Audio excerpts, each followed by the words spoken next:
Welcome to the new series from Performance Works International, Guest Practices.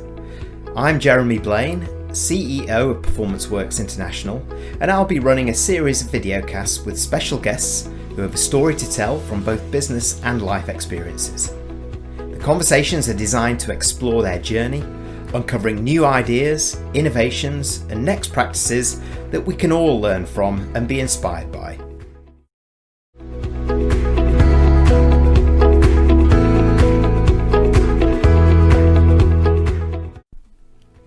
For this episode of Guest Practices, I welcome Paul Hargreaves. Paul is founder and CEO of Cotswold Fair and is also an advocate for a new brand of leadership for our times. One that moves away from sole focus on the bottom line to how businesses and leaders impact the communities within which they serve and the planet as a whole. In fact, the tremendous success of Cotswold Fair has been down to creating a great place to work, a business that is focused on changing the world for the better, and that is through how it stocks its products, right through to how it reduces its carbon footprint across the supply chain. The business is also centred around giving back, and Cotswold Fair and its team has worked with a rural community in Africa for many years. During this episode, we discuss Paul's journey, the need for leaders to be forces for good, helping to create a better world through their purpose-centred businesses. Hello and welcome to this week's Guest Practices episode. I'm happy to welcome Paul Hargreaves, CEO of Cotswold Fair. Welcome, Paul. Good to be here, Jeremy. Well, thanks for joining us. And before we start, and because it's so close to Halloween when we're recording this, of course, I hear you're somewhat of a champion pumpkin grower. So please explain. Well, very impressed by your research. That's you've got your spies are obviously on the ground. Yes, you're right. We have a local village pumpkin growing competition. First time I've ever grown a pumpkin in my life. So I'm hoping to have the biggest pumpkin. But things haven't actually gone terribly well. It was all going well until I had some tree people round to cut some trees down, and they damaged the plant. So my pumpkin stopped growing and had to be harvested earlier than I expected, which was obviously Halloween. But some other villagers must have taken pity on me, because went away on the holiday and came back, and there was this very, very large pumpkin suddenly growing next to mine. Well, it wasn't really growing. It looked like it'd just been bought from a shop, actually. But anyway, I've now got a moral dilemma, of course. So which one do I actually enter into the competition? But I haven't decided what I'm going to do about that yet. Oh, come on, just put the biggest one in there, Paul. It's a very community-minded village. They won't mind, I'm sure. Yeah, I think my body language might give it away though if I did that. I'm not very good at lying. Well, thank you for that insight into your upcoming competition. Let's talk a little bit about the business. You're the CEO and founder of Cotswold Fair, a business that has exceptional social and environmental credentials. And in fact, you're also the author of this book, Forces for Good, which is advocating for creating a better world through purpose-driven businesses and leaders, which you've really got a passion behind. And I've seen a number of your posts actually on LinkedIn and on Twitter around the subject. So just tell us a little bit about your journey and why you've become such a strong advocate for that as a business leader. Yes, and some of what I say now is me looking back, and I wasn't quite sure what was going on at the time. But I've got a very strong sense of justice, actually, and this is stuff to do with my childhood. But I've always hated injustice, and that really led to me to work in the inner city for about 13 years, very poor part of southeast London. At the time, I got involved in charity stuff. In effect, to put it in a nutshell, it's all to do with helping people improve their lives in what was a pretty desperate situation. It was, nearly 70% of single parents, a lot of drug addiction, a lot of crime. In fact, half my street were in and out of Belmarsh prison, which was quite interesting. The biggest criminal actually lived next door, so I always felt slightly safer being immediately next to him, because he tended to burgle the houses a bit further down the road. But it was a tough area. We were trying to make it better for people. which we achieved to some degree, saw some, great results in a way. But it felt like there was a missing part of the jigsaw. Yes, we could help people to a degree, but really for them to carry on with that journey, they needed to be employed by someone that understood their situation. They needed to be given a chance. They needed obviously regular income coming in. So when I ran out of money myself, in terms of funding the charitable stuff, and had to start selling some artisan food products to pay the bills, which I did concurrently for a while, but there came a point when we had to either stop or turn it into a proper business. So when we did that in 1999, I was very keen to try and give people a chance through the business and through employing people. And so we actually had, of our first 5 employees, with 60% of them were people probably wouldn't have got a job elsewhere. There's one guy just come out of a drug rehab place. There was someone else just come out of prison. And there was a third one was an ex-alcoholic, not ex-alcoholic. And so we tried to give those, they were all blokes as it happened, tried to give those 3 a chance through the business. So from your point of view, what's interesting when I play back what you've told me is that firsthand you saw the gap between businesses operating in a community and a community that needed help and the community itself. And then from you, when you then moved into your business, you really walked the walk as well as talk the talk, and started to, even from the very beginnings then of your business, without even going as far as you are now, very committed to supporting the community then, Paul. Yeah, definitely. The other guy I was doing it with was also aligned. I don't think I could have done it without him. And yes, that was very, very much part of the DNA of Cotswold Fair when we started. We wanted to be a business, a for-profit business, but we also wanted to make some positive difference at the time in people, and we'll come on to the planet a bit later on. But it was very much at the heart of the business.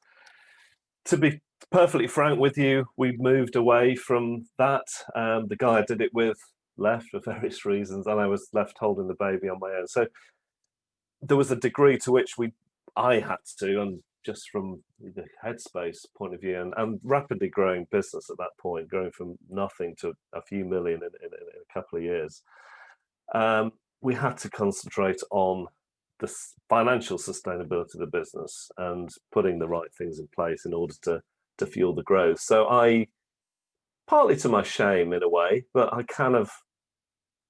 don't quite see how I could have done it differently at the time. You see, at the time, businesses weren't a force for good.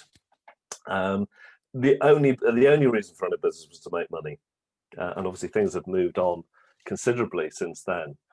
But there wasn't a moral support from others doing it. I didn't have a mentor, and that's a huge mistake. And I'm now very keen to mentor others, because I was a fool in those days not to have someone I could go and talk to. So went away from the DNA of the company, if you like, and for the next 8 years after those initial 2, focused on growing the business and making it in a place where we could then start giving back a bit later, which is what we did. In about 10 years later, we got involved in a children's centre in Kenya through, again, friend of a friend. We went there with my daughter, which was an absolutely life-changing event. I'd never been to a place where people really absolutely had nothing. They had the clothes they stood up in, and that was it, and a small hut to live in. And in fact, the first time I went, after we came back, I actually, obviously people at work were very keen to find out more about the trip, and I actually couldn't talk about it for 2 weeks. I just ended up in a heap of tears on the floor.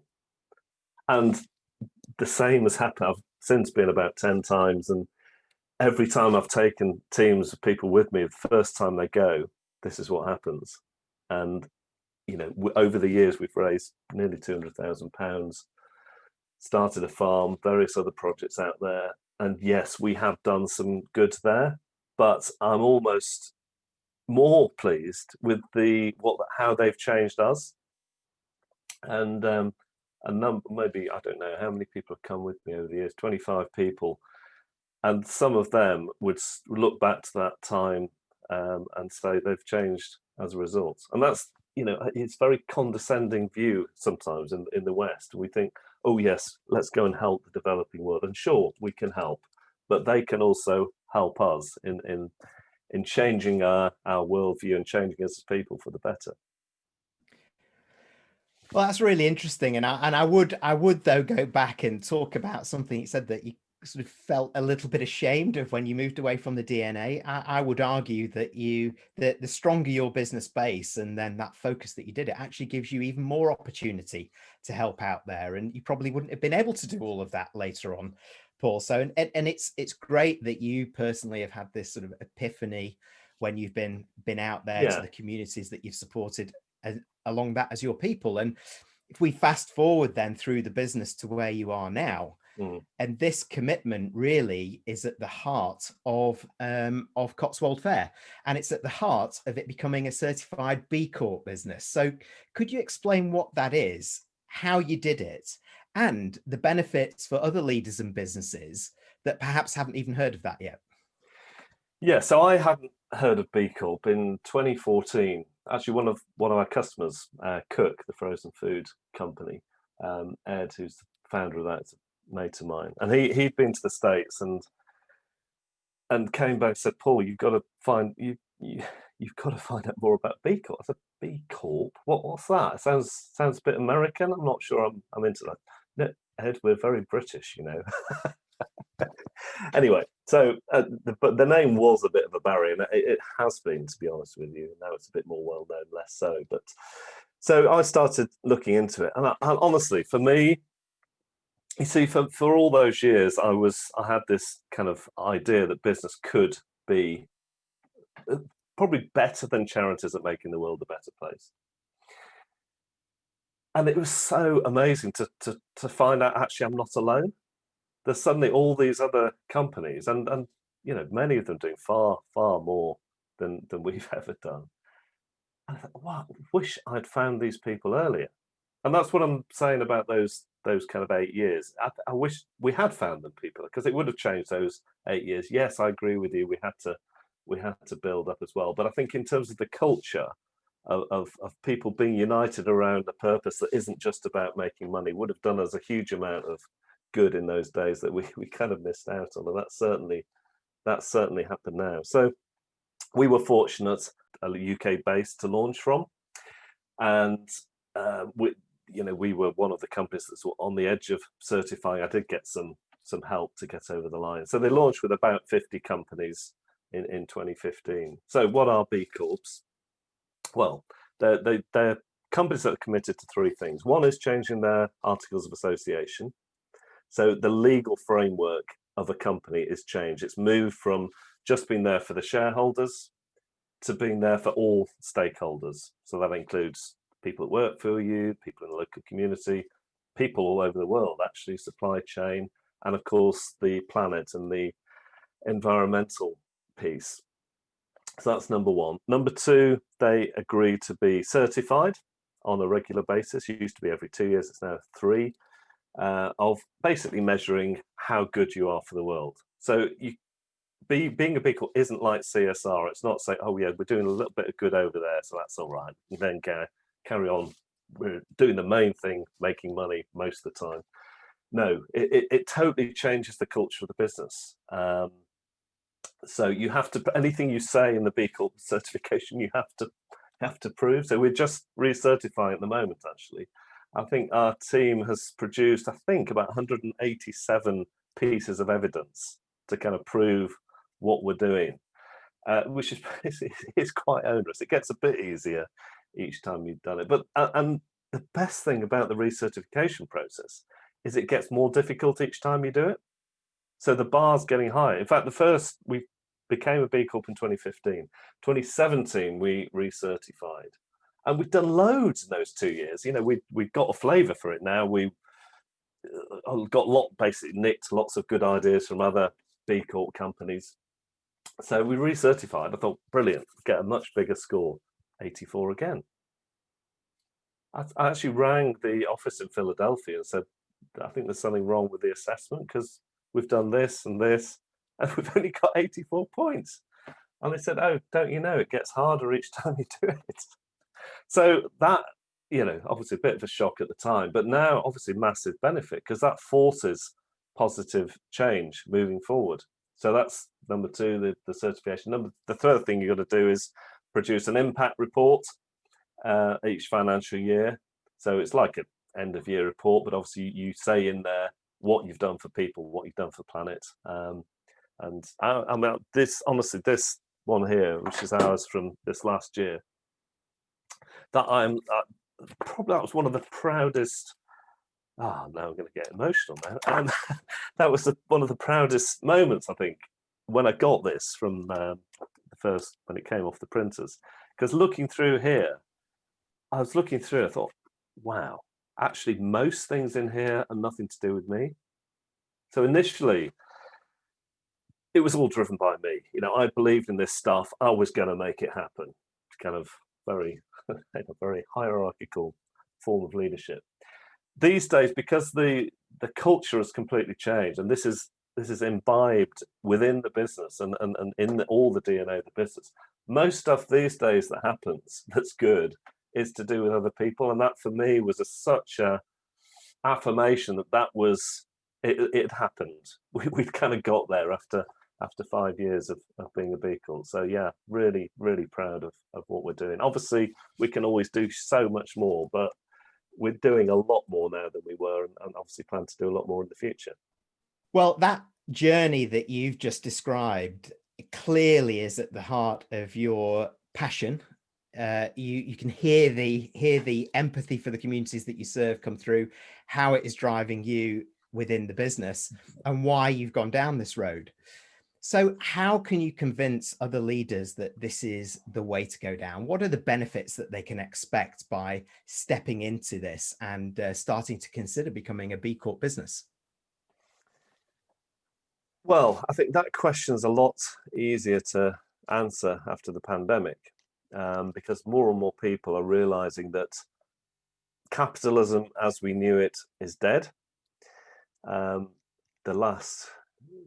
All the pillars of capitalism that have existed over the years have gradually disappeared, starting with the financial crisis in 2008, climate change last year, and this year obviously has been all about equality. And people are sick and tired of capitalism making the world worse rather than making it better. So it's a much easier conversation to have now. And in fact, the number, as a B Corp ambassador, the number of emails I get is ridiculous compared to even 6 months ago. Probably 2 a day of people saying, actually, we need to do this. We need to change the business model. We can't carry on as we've been going, emails like that. So I think businesses that are only there for profit will decrease. Good people don't really want to work for businesses that are making rich people even richer than they are already.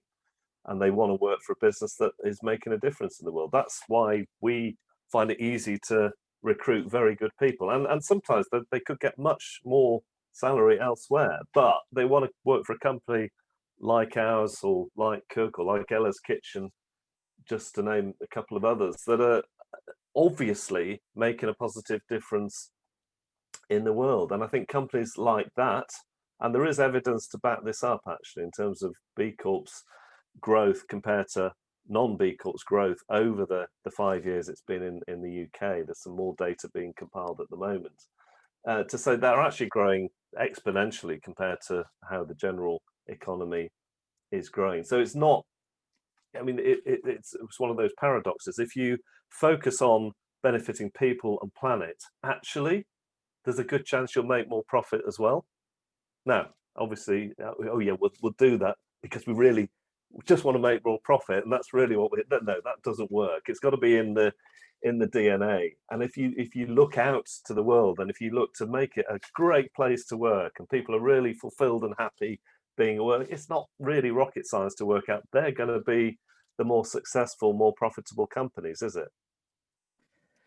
I'd have to agree with you. And having done some research around emerging leadership trends, workforce shifts, and so on, employer branding is becoming so important these days in terms of where talent is turning to, particularly Generation Z coming into the workplace Mm, and yeah. increasingly millennials.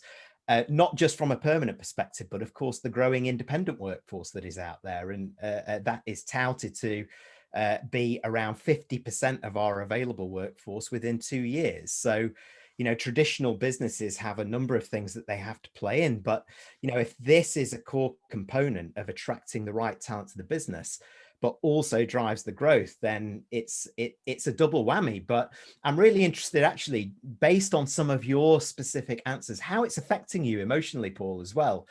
Is you've got to really buy into this. So, what have you found as a leader that can help other leaders who have perhaps not gone down this road yet, in terms of bringing more compassion and empathy into your leadership role, into your business? What's that done for you?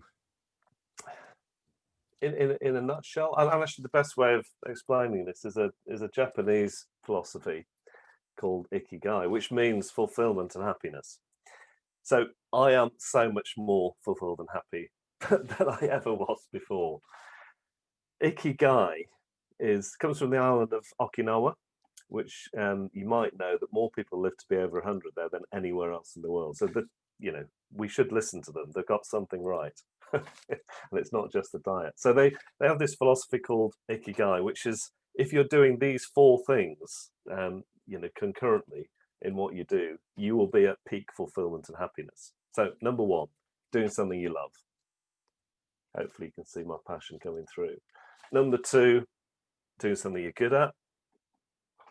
If you can it's like a huge Venn diagram, if you like, with the intersection in the middle. So the first circle is doing what you love, what you're good at. Number three, getting paid for it. Yeah, we need to pay the mortgage, same as anyone else. And number four, which is the one that a lot of people miss out on, is doing something the world needs.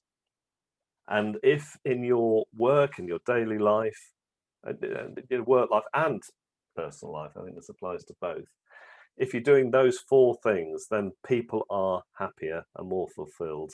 And my aim as a leader is to, if everyone who works for us is happy and fulfilled, then that's my job done. And actually, every year we do an employee survey. And one of the questions on there's more detail than this. They're not all yes, no answers. So one of the questions on there is, do you enjoy coming to work? Yes, no. First year we did it, 100% yes. It was 97 last time, actually. So there's one person who said no. Haven't found out who they were, of course, because it's anonymous. But yeah, if you've got a company where 90+% of your people enjoy being there, it massively transforms what you're doing. You see, in our head, in our kind of Western psyche, we split stuff up. So we have our work life, and then we have the rest of the life that we enjoy. So, what do you talk about? Oh, it's holidays and weekends. If you can bring enjoyment into the whole life, not just the weekends and holidays, clearly people are going to be happier. And if they're happier, they'll be more productive and they'll do more work and you'll make more profits. It really isn't that difficult. Yet, what is it that holds people back from that, I wonder, as leaders? I think it's often fear. It's this: if we give away, we might get abused somehow. They might get taken advantage of. But actually, no. If you give away, you always get back. All the religions of the world have that principle somewhere in them, karma or whatever you want to call it. By giving away, you get back. That's true of life in general, and it works in business. If you give away to people, if you give away to the local community, if you give away to the planet and make it a better place to live, you'll get it back in spades. Kind of karma as well as ikigai, right? Yeah, got my two philosophies mixed up there a Yeah. bit. But it's all the same. It is, and most religions end up coming back to this kind of stuff, actually. Well, the first thing that you said within that is something that we should be uses a word that we should use more of in business, which is the word love. Do what you love. That's where the passion comes from. That's where increasingly, as we're starting to talk more about human-centered leadership, community-centered leadership, that's getting there. And doing what you're good at. Yes, we need to be paid. I take that point that you're doing, and we all do. But the other point that you made, the third point, I think it was, in terms of doing something that the world needs at the core of purpose, moving away from that traditional vision mission into purpose. And you become happy and more fulfilled as a business, as a leader, as individuals, the communities that you impact, of course, as well. And that then gives you the relationship between if you like, the employee satisfaction, I'm sure the community satisfaction, being satisfied as an employee, as a customer, let's say, is not good enough anymore. No. You need to be highly satisfied. Yeah. That's what drives loyalty, whether to the business, to the community, or to the company, right? And I'm pleased you brought the word love into it, because I love the fact that love is a word you can use in business these days. I mean, even 5 years ago, they would think you were a raving hippie if you use words like love and compassion in a business setting. And that's things are moving massively. You mentioned emotions a minute ago. We have meetings and there's people crying in a business meeting. We did an environmental conference actually last year, and I'm going to struggle to talk about this without crying myself, because it was an incredibly moving experience. We're talking about planet degradation and obviously what we could do about it as food and drink. These were mainly for our suppliers, food and drink producers. And at the end of the day, I mean, connecting climate change to people dying, I'm sorry to get a bit blunt here, but what we do here is actually killing people in Bangladesh and low-lying parts of the world. And even in our projects that we've got farm in Kenya, I've seen the impact of climate change there. When I first started going 10 years ago, they used to tell me when the rains were coming, and they were right every year within a week or two. Not anymore. It's either flooding or it's drought. It's totally screwed up the farming. So we were talking about this stuff in the conference, and by the end of the afternoon, half the room were crying. And for me, when people connect at that level, that's when change happens. It's a lot of people doing good stuff in business, and it's done from intention. But when people are engaging on an emotional level, that's when the real drive and passion comes through. And apologies, I'm getting emotional, but I've seen it happen for me. So just to go back, BCorp assessment, we were always very good on the people side, not quite so good on the environmental side. And we are now we get much more points in the environmental side. The reason for that is I was at an event in 2018. Yes, 2018, Chamber of Commerce.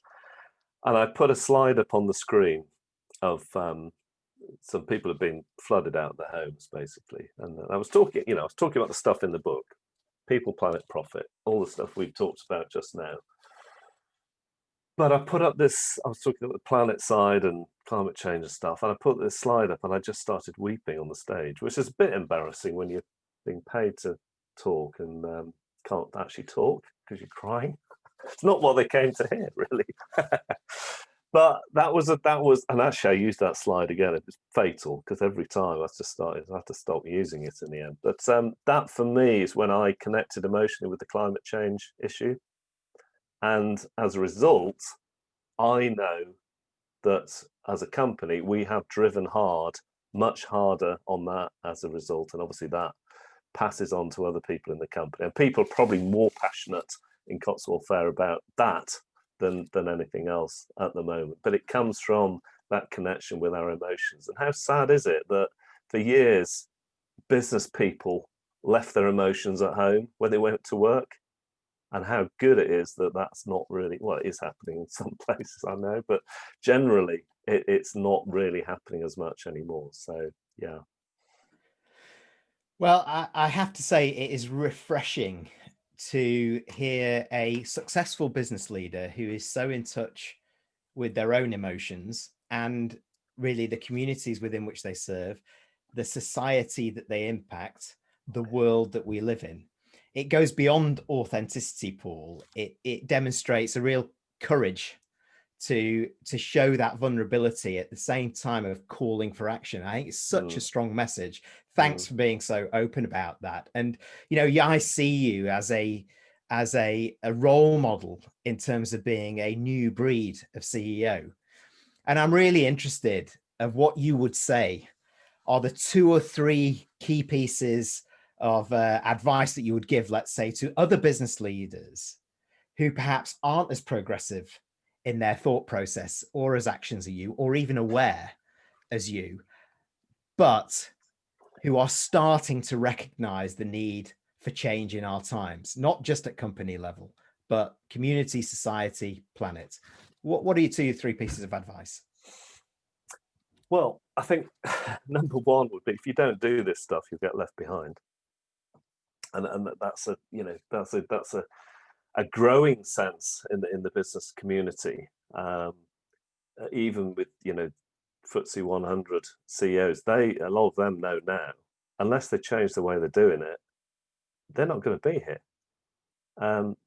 That's number one.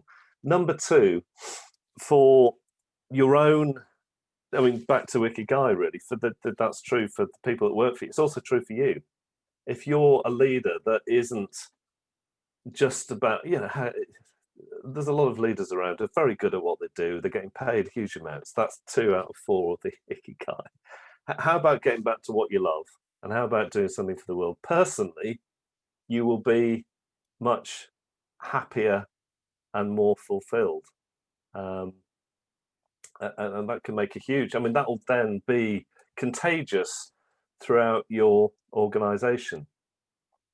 And number 3, this is a lesson I've learnt throughout business, and the biggest mistakes I've ever made was when I haven't done this, is a lot of people know now what the right thing is to do in their heart of hearts. Yet, as we come out of the pandemic, there'll be a lot of people saying, actually, you can't do that. You need to go back to doing it this way. This is what we planned 2 years ago.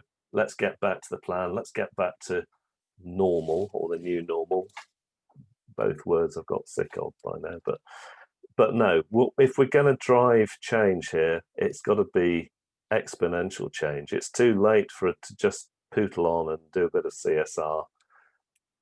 And many people know in their gut what they should be doing, but will have other people persuading them away from that. So remember what you were feeling in the depth of the pandemic and do that. It's probably going to be the right thing to do.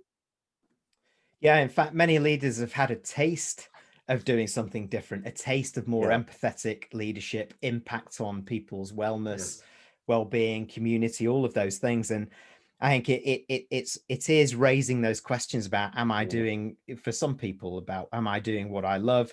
Am I doing something for the world? Because we're seeing every day that that's happening. I saw in the news yesterday about the big potential methane gas release now north of Siberia in the Arctic due to climate change, which is frightening. So this is a must do, not a nice to do anymore. And I agree with you. We don't want to go back to what we did. We want to look forward to possibilities of doing something different. Yeah. Go ahead. Well, I was just going to say, and I do think it will get more polarized as well. I think there there was a lot of polarization in the early days of the pandemic, with some companies behaving fantastically well and going well and beyond they want to do, and other companies actually behaving appallingly. I think there'll be a lot more of that. In fact, I heard a friend of mine as a speaker in the kind of wellness, well-being space, and this was after the first wave, when we were being encouraged to go back to the office. Changed again now, and he'd been invited to a gig which got cancelled, and the CEO, he was kind of speaking to the company, said, "Oh, it's all right. We don't need well-being anymore. We're out of the worst of it." No, that is the wrong way of behaving, folks. Your people need well-being, whether we're in a pandemic or not. Well, okay, I'm going to, it's perhaps this is a little bit unfair, Paul, but really as a final question, I want to just talk about your people. And if I were to go and ask some of your people in the business why they're committed to you as a leader personally, but also Cotswold Fair as being a certified B Corp business, what would they say? What would they say to me? I've got no idea, but yeah, people like working for me. Why is that? I think probably you've mentioned it actually, the vulnerability. I think they like the fact that I'm a leader who connects with them. I'm a normal person. I'm very happy to admit that I make mistakes. I mean, that's a big one, isn't it? A lot of leaders in the past have been almost invincible. Those days are gone. It's okay these days to say, actually, I don't know. I haven't got a clue what's going on, but I know this, that, and your values. So they're probably the things. I mean, I don't, as you can probably tell from this, that there are times when I cry in our meetings, which is okay. If I was doing it every meeting, it could be a problem. But I think people like seeing a leader who has got emotions and is human, rather than this kind of semi-god, which some of them have tried to be in the past. Well, as you've been talking, I've written the list, and like most things, whether we're talking about the climate change, whether we're talking about business transformation, whether we're talking about digital, all of these huge transformations and need for change come down really to a human heart and a human endeavor. You've talked about, there's a few words that I've written down which are really key: vulnerability and demonstrating vulnerability, being in touch with the emotional side, because then that drives a more empathetic style of leadership. It also drives this authenticity as well. I think they know what they're getting with you, and that leads to the almost kind of leaving your pride or the ego at the door and saying, you know what, I'm not going to get it right all the time. Give me some feedback and let's learn from the mistakes together, and let's live our values as an organization. I think these are really great messages to end on, Paul. And I would thank you very much for joining us, and thank you very much for being so open within this conversation. I really believe that this will give a lot of our viewers big food for thought, not just in terms of thinking about what they might do, but leading to clear, positive action. Thank you, Paul. Yeah, great. Thanks for having me. Thank you for joining our Guest Practices videocast. Please do subscribe to our YouTube channel through the link below, or check out our website to access more in our current series of expert interviews.